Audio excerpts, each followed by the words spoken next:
मित्रों, बहुत समय पहले जब पृथ्वी पर कलयुग अपने अंतिम चरण में था, तब संसार अंधकार, लालच और अधर्म से भर चुका था। लोग धन और शक्ति के पीछे भागते भागते इंसानियत को भूल चुके थे। जंगल कट चुके थे, नदियां मैली हो चुकी थीं और मनुष्य का हृदय कठोर हो गया था। चारों ओर भय और अशांति का वातावरण था। मंदिरों में घंटियां तो बजती थीं, लेकिन श्रद्धा कहीं खो चुकी थी। पुराने ऋषि मुनि कहा करते थे, जब अधर्म अपनी चरम सीमा पर पहुंच जाएगा, तब भगवान स्वयं पृथ्वी पर अवतार लेकर धर्म की पुनः स्थापना करेंगे और तभी सतयुग की शुरुआत होगी। कलयुग का अंतिम संकेत हिमालय की गुफाओं में एक प्राचीन ऋषि महर्षि वेदांग तपस्या कर रहे थे। वे हजारों वर्षों से पृथ्वी की स्थिति को ध्यान में देखते रहते थे। एक रात ध्यान करते हुए उन्होंने आकाश में एक अद्भुत दृश्य देखा। आसमान में एक चमकदार तारा प्रकट हुआ जो धीरे धीरे पूरे आकाश को रोशन करने लगा। शिव ने आंखें खोलीं और धीरे से बोले, समय आ गया है, कलयुग समाप्ति की ओर है। उसी क्षण दूर आकाश में दिव्य नगाड़ों की ध्वनि सुनाई दी। देवताओं के लोक में भी हलचल मच गई थी। भगवान कल्कि का अवतार पृथ्वी पर शंभल नामक एक छोटे से गांव में एक बालक जन्म लेने वाला था। वह कोई साधारण बालक नहीं था। जैसे ही वह बालक जन्मा, आकाश में बिजली चमकी और एक दिव्य प्रकाश पूरे गांव में फैल गया। उस बालक का नाम रखा गया कल्कि। समय के साथ वह बालक बड़ा होने लगा। उसकी आंखों में अद्भुत तेज था और उसके भीतर अपार शक्ति छिपी हुई थी। एक दिन जंगल में ध्यान करते समय उसके सामने एक दिव्य घोड़ा प्रकट हुआ। देवदत्त। उस घोड़े के शरीर से प्रकाश निकल रहा था।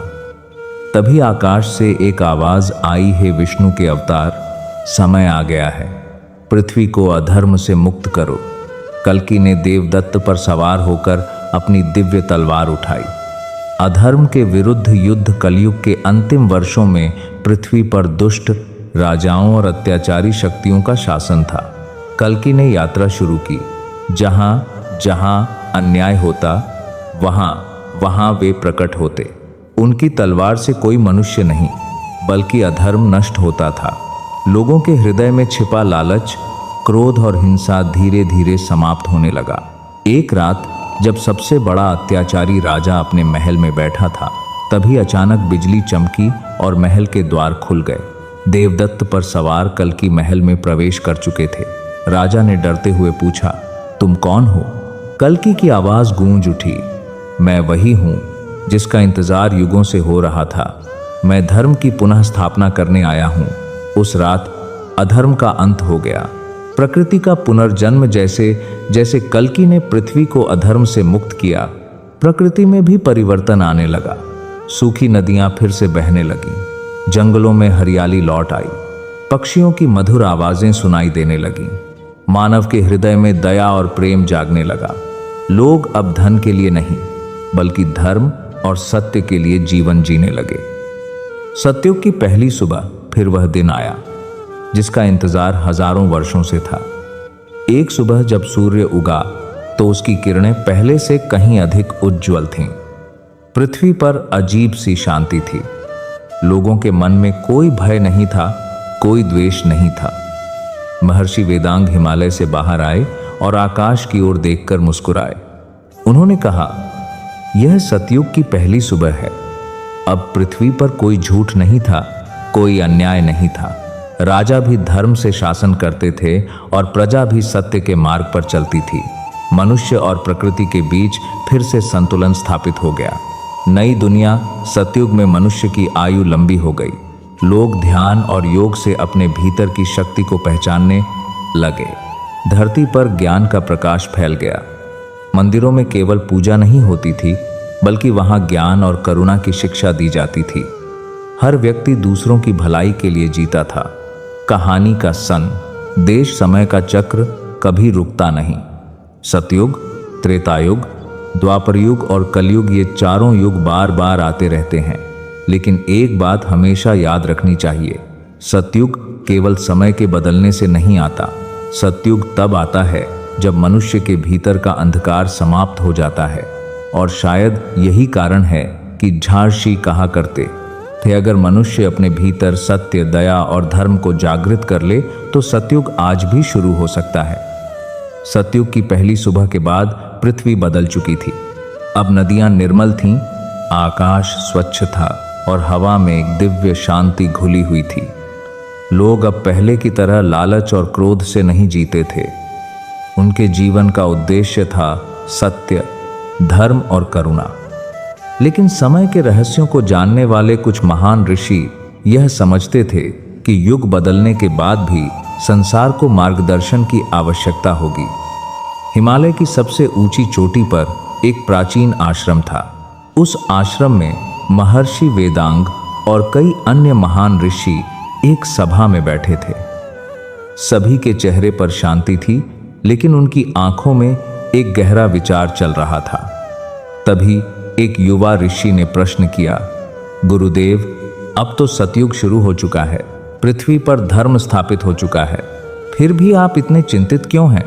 महर्षि वेदांग ने धीरे से आंखें खोलीं और बोले, सतयुग की शुरुआत तो हो चुकी है, लेकिन आज मुझे ब्रह्मांड से एक अद्भुत संकेत मिला है। सभी ऋषि ध्यान से उनकी ओर देखने लगे। कैसा संकेत? एक अन्य ऋषि ने पूछा। महर्षि वेदांग ने आकाश की ओर देखते हुए कहा, ब्रह्मांड ने एक नई भविष्यवाणी भेजी है। सतयुग में भी एक परीक्षा आने वाली है। यह सुनकर आश्रम में अचानक सन्नाटा छा गया। दिव्य संकेत उस रात आकाश में एक अजीब घटना हुई। तारे अचानक एक विशेष आकृति में चमकने लगे। महर्षि वेदांग ने अपने शिष्यों को बुलाया और कहा, यह साधारण नक्षत्र नहीं है, यह देवताओं का संदेश है। उन्होंने जमीन पर एक विशाल मंडल बनाया और ध्यान में बैठ गए। कुछ देर बाद उन्होंने जो देखा उसने सभी को चौंका दिया। उन्हें भविष्य का एक दृश्य दिखाई दिया। दूर एक रहस्यमय द्वीप था जहां से एक अद्भुत प्रकाश उठ रहा था, लेकिन उस प्रकाश के भीतर एक गहरा रहस्य छिपा हुआ था। महर्षि ने धीरे से कहा, सतयुग में भी एक ऐसी शक्ति जन्म लेगी जो मानवता की परीक्षा लेगी। उसी समय पृथ्वी के एक दूरस्थ वन में एक आश्चर्यजनक घटना घटी। एक साधारण किसान के घर एक बालक जन्मा। जैसे ही वह जन्मा, जंगल के सभी पशु पक्षी अचानक शांत हो गए। पेड़ों के पत्ते हवा में ऐसे हिलने लगे जैसे कोई अदृश्य शक्ति वहां मौजूद हो। उस बालक की आंखों में एक रहस्यमय चमक थी। जब गांव के लोग उसे देखने आए तो सभी ने महसूस किया कि उसके पास खड़े होते ही मन में अजीब सी शांति भर जाती है। उस बालक का नाम रखा गया आर्यव्रत। लेकिन किसी को नहीं पता था कि यह बालक केवल एक साधारण मनुष्य नहीं था। कुछ वर्षों बाद जब आर्यव्रत 10 वर्ष का हुआ, तब एक रात उसे एक अजीब सपना आया। उसने देखा कि आकाश में एक चमकदार द्वार खुल रहा है। उस द्वार के भीतर से एक दिव्य आवाज आई, आर्यव्रत, तुम्हें एक यात्रा पर निकलना होगा। वह आवाज किसी देवता की लग रही थी। कहाँ जाना होगा? बालक ने सपने में ही पूछा। आवाज ने उत्तर दिया, उस द्वीप पर जहां सतयुग का सबसे बड़ा रहस्य छिपा है। अचानक सपना टूट गया। आर्यव्रत घबराकर उठ बैठा, लेकिन तभी उसने देखा उसकी झोपड़ी के बाहर एक चमकदार प्रकाश खड़ा था। जब वह बाहर आया तो उसकी आंखें आश्चर्य से फैल गईं। वहां एक सफेद दिव्य पक्षी खड़ा था जिसका आकार गरुड़ जैसा था। पक्षी ने अपनी आंखों से उसे देखा और फिर धीरे से अपने पंख फैलाए। ऐसा लगा जैसे वह उसे बुला रहा हो। ऋषियों की भविष्यवाणी। उसी समय हिमालय के आश्रम में महर्षि वेदांग ध्यान में बैठे थे। अचानक उनकी आंखें खुल गईं। उन्होंने गहरी बात सांस ली और कहा, वह बालक जन्म ले चुका है। एक शिष्य ने कौन सा बालक? गुरुदेव, महर्षि बोले, वही जिसके बारे में ब्रह्मांड ने संकेत दिया था। वह सतयुग की पहली परीक्षा होगा और शायद उसका सबसे बड़ा रक्षक भी। एक नया रहस्य। उधर आर्यव्रत उस दिव्य पक्षी के साथ जंगल के भीतर चला गया। जंगल के बीच एक प्राचीन मंदिर था जो हजारों वर्षों से छिपा हुआ था। जैसे ही वह मंदिर के पास पहुंचा, मंदिर का द्वार अपने आप खुल गया। अंदर एक विशाल पत्थर की मूर्ति थी, लेकिन वह कोई साधारण मूर्ति नहीं थी। वह समय के देवता की मूर्ति थी। जैसे ही आर्यव्रत ने उसे छुआ, मूर्ति की आंखें अचानक चमक उठीं। मंदिर में गूंजती हुई आवाज आई, स्वागत है उस व्यक्ति का जो सतयुग के रहस्य को समझेगा। आर्यव्रत डर गया, लेकिन उसके भीतर एक अजीब साहस भी जाग उठा। उसे लगा जैसे उसकी यात्रा अभी शुरू हुई है और शायद यह यात्रा केवल उसके जीवन को ही नहीं, पूरे सतयुग के भविष्य को बदलने वाली थी। प्राचीन मंदिर के भीतर गूंजती हुई आवाज सुनकर आर्यव्रत कुछ पल के लिए स्तब्ध रह गया। मंदिर के चारों ओर विशाल पत्थर के स्तंभ खड़े थे, जिन पर अजीब अजीब प्रतीक और प्राचीन लिपियां उकेरी हुई थीं। ऐसा लग रहा था जैसे यह स्थान हजारों वर्षों से किसी रहस्य की रक्षा कर रहा हो। मूर्ति की आंखें अब भी हल्की रोशनी से चमक रही थीं। अचानक मंदिर में फिर वही गूंजती हुई आवाज सुनाई, दी आर्यव्रत, तुम यहां संयोग से नहीं आए हो, तुम्हें यहां समय ने स्वयं बुलाया है। आर्यव्रत ने धीरे से पूछा, आप कौन हैं? कुछ क्षणों तक सन्नाटा रहा। फिर अचानक मंदिर के बीचों बीच हवा घूमने लगी और एक चमकदार प्रकाश का गोला प्रकट हुआ। उस प्रकाश से एक दिव्य आकृति धीरे धीरे सामने आई। उसके शरीर से नीले और सुनहरे प्रकाश की किरणें निकल रही थीं। वह थे समय के देवता। आर्यव्रत ने घुटनों के बल बैठकर प्रणाम किया। देवता ने शांत स्वर में कहा, उठो बालक, तुम्हें डरने की आवश्यकता नहीं है। देवता ने हाथ उठाया और अचानक काम मंदिर की दीवारें बदलने लगीं। आर्यव्रत के सामने आकाश में एक विशाल दृश्य दिखाई देने लगा। उसने देखा 4 युग एक चक्र की तरह घूम रहे हैं, सतयुग, त्रेतायुग, द्वापर युग और कलयुग। देवता बोले, यह है समय का चक्र, यह कभी रुकता नहीं। एक युग समाप्त होता है, दूसरा शुरू हो जाता है। आर्यव्रत ध्यान से सुन रहा था, लेकिन सतयुग में तो सब कुछ अच्छा होता है। उसने पूछा। देवता हल्के से मुस्कुराए, हाँ, लेकिन ब्रह्मांड का संतुलन बनाए रखने के लिए हर युग में एक परीक्षा होती है, और इस बार वह एक सांतो से कान्य भारता की बाद की परीक्षा तुम्हारे माध्यम से आएगी। आर्यव्रत चौंक गया। मेरे माध्यम से? देवता बोले, तुम्हारे भीतर एक ऐसी शक्ति छिपी है जो समय को भी बदल सकती है। देवता ने मंदिर के पीछे की दीवार की ओर इशारा किया। अचानक वहां एक विशाल पत्थर का दरवाजा प्रकट हो गया। उस दरवाजे पर 3 प्रतीक बने हुए थे, एक सूर्य, एक चंद्रमा और एक अनंत चक्र। देवता बोले, यह है काल द्वार, समय का द्वार। इसके पीछे वह ज्ञान छिपा है जो पूरे ब्रह्मांड का रहस्य बदल सकता है। आर्यव्रत की आंखों में उत्सुकता भर गई। क्या मैं इसे खोल सकता हूं? देवता ने गंभीर स्वर में कहा, हाँ, लेकिन पहले तुम्हें 3 परीक्षाएं पास करनी होंगी, साहस की परीक्षा, बुद्धि की परीक्षा और हृदय की परीक्षा। पहली परीक्षा का संकेत। जैसे ही देवता ने यह कहा, मंदिर अचानक कांपने लगा। धरती के भीतर से गहरी गर्जना सुनाई देने लगी। मंदिर की दीवारों पर बने प्रतीक चमकने लगे। देवता बोले, पहली परीक्षा शुरू हो चुकी है। अचानक मंदिर के फर्श के बीच एक गहरी दरार खुल गई। उस दरार से एक विशाल अग्नि नाग बाहर निकल आया। उसकी आंखें लाल थीं और उसका शरीर आग से जल रहा था। आर्यव्रत डर गया, लेकिन उसे देवता की बात याद आई। साहस की परीक्षा। अग्नि नाग गरजते हुए उसकी ओर बढ़ने लगा। मंदिर की हवा गर्म हो गई। ऐसा लग रहा था जैसे पूरा मंदिर आग में बदल जाएगा। लेकिन तभी आर्यव्रत को अचानक एक बात समझ आई। उसने देखा कि नाग की आंखों में क्रोध नहीं, बल्कि पीड़ा थी। वह धीरे धीरे उसके पास गया और शांत स्वर में बोला, मैं तुमसे लड़ने नहीं आया, मैं तुम्हारी मदद करना चाहता हूं। यह सुनकर अग्नि नाग अचानक रुक गया। कुछ ही क्षणों में उसकी आग शांत होने लगी। फिर धीरे धीरे उसका विशाल शरीर प्रकाश में बदल गया। मित्रों, शास्त्रों में कहा गया है कि हर युग का एक अंत होता है। सत्ययुग बीता, त्रेतायुग आया, त्रेतायुग बीता, द्वापर युग आया, द्वापर युग बीता, कलयुग आया, और अब हम जी रहे हैं कलयुग में। एक ऐसा युग जहां सत्य बोझ बन गया, धर्म व्यापार बन गया और मानव स्वयं से दूर होता चला गया। यह कहानी किसी एक व्यक्ति की नहीं है, यह कहानी पूरी मानवता की है। उस अंतिम समय की, जब पृथ्वी ने अंतिम बार मनुष्य से प्रश्न किया, तुमने मेरा क्या बना दिया। दोस्तों, बोधि ड्रीम्स वाला यूट्यूब चैनल पर आपका अभिनंदन है। अगर वीडियो अच्छी लगे तो वीडियो को लाइक और चैनल को सब्सक्राइब जरूर करें। साल 2147। धरती अब वैसी नहीं रही थी जैसी हमारे पूर्वजों ने देखी थी। नदियां अब पानी नहीं, आंसू बहाती थीं। पेड़ अब छाया नहीं, यादें देते थे। आकाश में तारे तो थे, लेकिन आंखों में आशा नहीं। महानगर नव आर्यावर्त में रहने वाला एक साधारण युवक था, आरव। आरव कोई योद्धा नहीं था, न कोई संत, न कोई भविष्यवक्ता। वह तो बस एक आम इंसान था जो हर रात सोने से पहले यह सोचता था, क्या यह सचमुच वही दुनिया है जिसे ईश्वर ने बनाया था।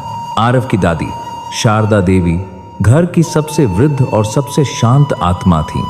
उनकी आंखों में दुनिया की थकान थी, लेकिन आत्मा में अब भी सत्य की रोशनी। एक रात आरव उनके पास बैठा। बाहर आसमान में बिजली चमक रही थी, लेकिन भीतर एक और तूफान चल रहा था। आरव बोला, दादी, क्या सच में कलयुग का अंत होने वाला है। दादी ने धीमी आवाज में कहा, बेटा, कलयुग का अंत कोई दिन नहीं होता, वह एक स्थिति होती है जब मनुष्य अपने भीतर के मनुष्य को मार देता है। फिर उन्होंने कहा, जब माता पिता बोझ लगने लगे, जब गुरु व्यापार बन जाएं, जब मंदिर दिखावा बन जाए, जब कर्म का अर्थ केवल लाभ रह जाए, तब समझ लेना कलयुग अपने चरम पर है। शारदा देवी ने आरव को एक पुरानी पुस्तक दी जिसका नाम था कालचक्र ग्रंथ। उसमें लिखा था, जब धर्म दिखेगा पर दिखावा होगा, जब अधर्म छिपेगा नहीं बल्कि गर्व बनेगा, जब मानवता शर्माएगी अपने अस्तित्व से, तब कल की नहीं आएगा बाहर से, वह जन्म लेगा भीतर से। आरव ने पूछा, कल की? क्या वह सच में आएगा?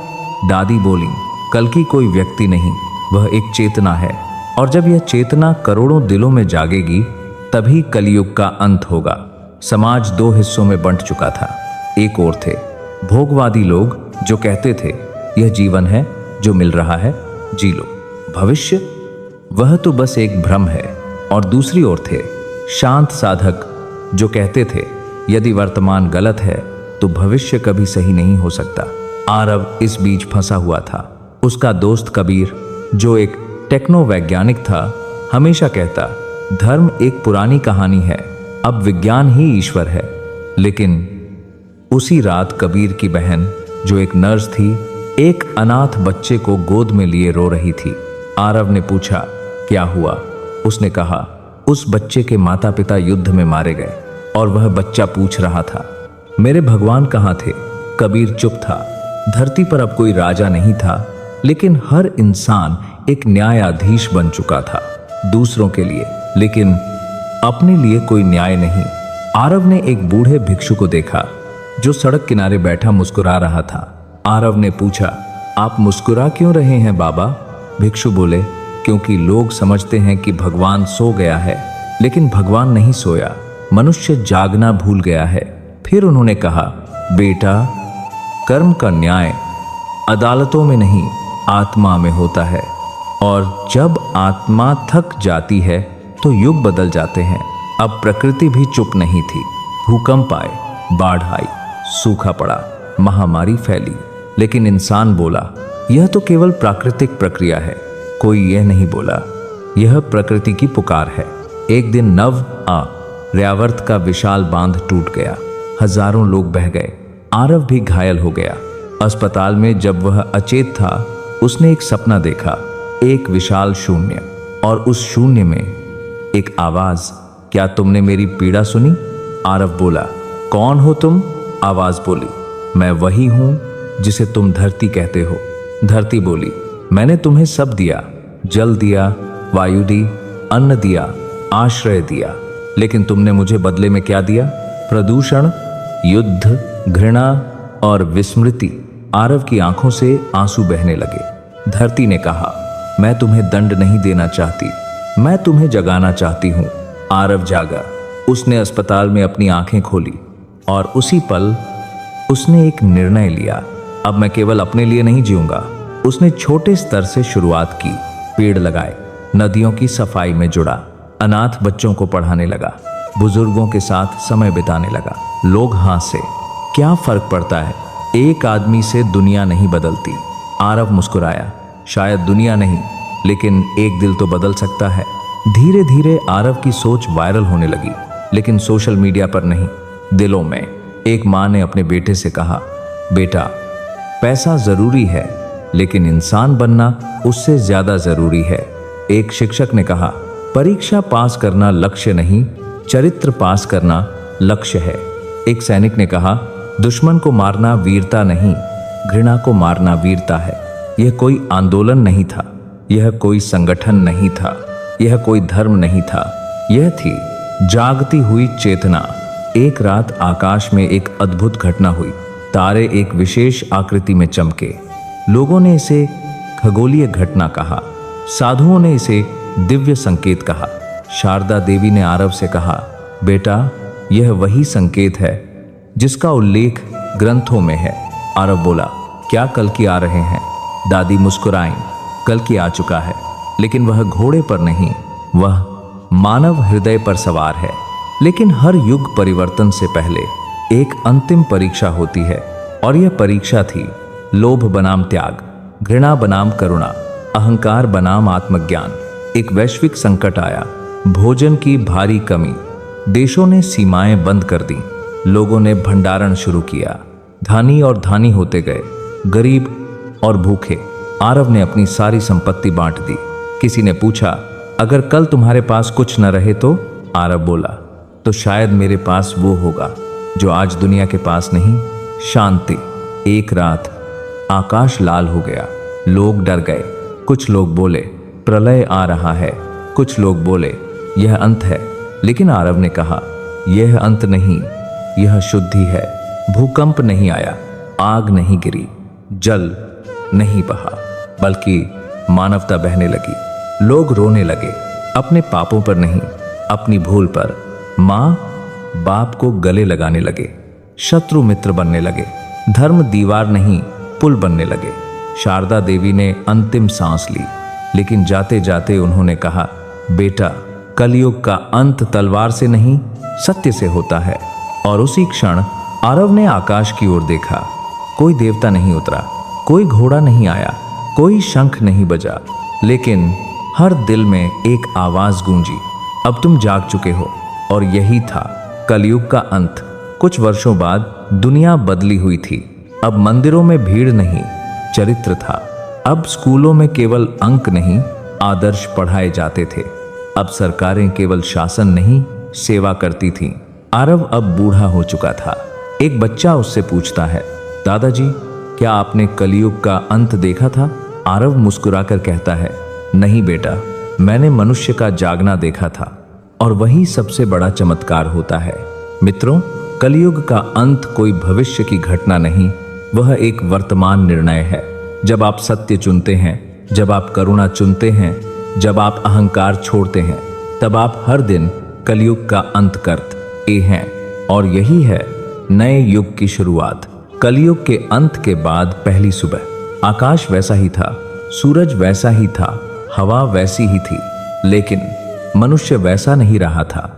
लोगों की आंखों में डर नहीं, दौड़ नहीं, लालच नहीं, बल्कि एक अजीब सी शांति थी, जैसे किसी लंबे युद्ध के बाद आत्मा को विश्राम मिला हो।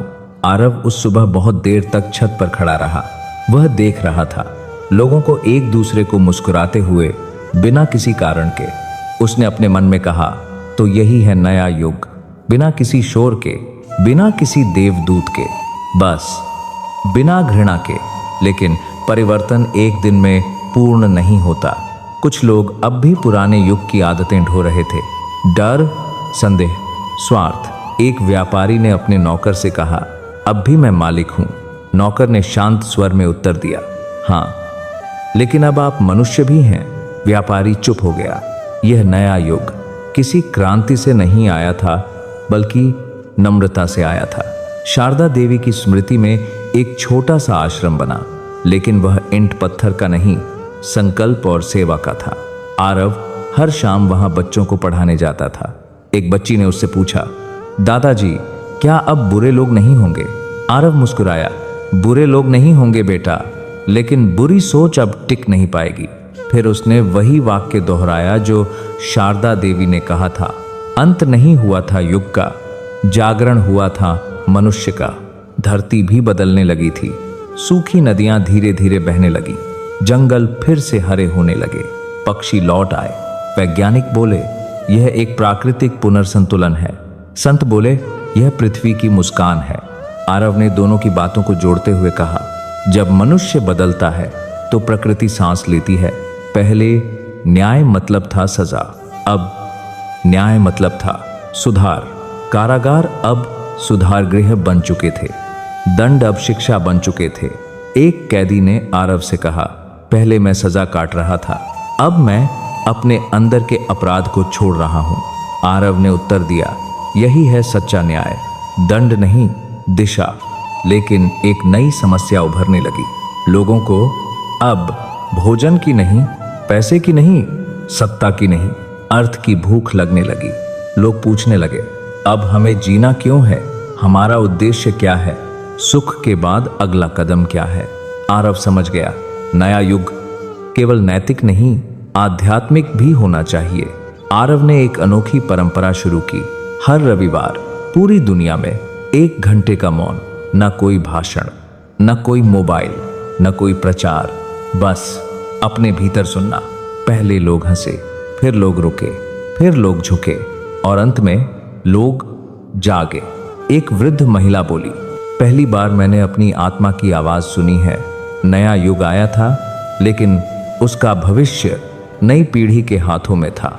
स्कूलों में अब केवल गणित और विज्ञान नहीं, बल्कि ध्यान, करुणा, सेवा भी पढ़ाई जाने लगी।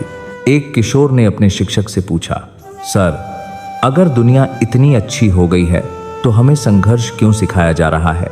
शिक्षक ने उत्तर दिया, क्योंकि शांति को बनाए रखना युद्ध से कठिन होता है, लेकिन हर प्रकाश से पहले अंधकार अंतिम बार झपटता है।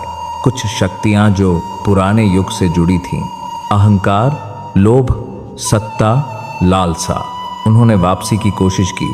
एक गुप्त समूह बना जिसका नारा था, मनुष्य कमजोर है, उसे फिर से नियंत्रण में लाओ। वे डर फैलाने लगे, अफवाहें उड़ाने लगे, विभाजन की भाषा बोलने लगे। लोगों में फिर से हलचल हुई।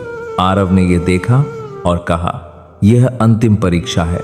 इस बार युद्ध हथियारों से नहीं लड़ा गया, न तलवार उठी, न गोली चली। लोगों ने केवल सत्य, करुणा और धैर्य उठाया। जब झूठ फैलाया गया, लोगों ने सत्य बताया। जब घृणा बोली गई, लोगों ने प्रेम दिखाया। जब डर फैलाया गया, लोगों ने साहस से उत्तर दिया। धीरे धीरे अंधकार स्वयं ही थक गया। एक दिन एक बच्चा आरव से बोला, दादाजी, कल्कि कहाँ है? आरव ने उसके सिर पर हाथ रखा। बेटा, कल्कि कोई एक नहीं, कल्कि हर वह इंसान है जो अंधकार में दीपक बनता है। फिर उसने आकाश की ओर देखकर कहा, और जब करोड़ों दीपक जलते हैं तो रात अपने आप समाप्त हो जाती है। आरव अब बहुत बूढ़ा हो चुका था। उसकी आवाज धीमी हो गई थी, लेकिन उसकी आंखों में वही शांति थी। उसने अंतिम सभा में कहा, मित्रों, हमने कलयुग को समाप्त नहीं किया, हमने उसे अप्रासंगिक बना दिया। अंधकार मरा नहीं, लेकिन अब वह शासन नहीं करता। और याद रखना, युग बाहर नहीं बदलते, युग भीतर बदलते हैं। एक शांत रात।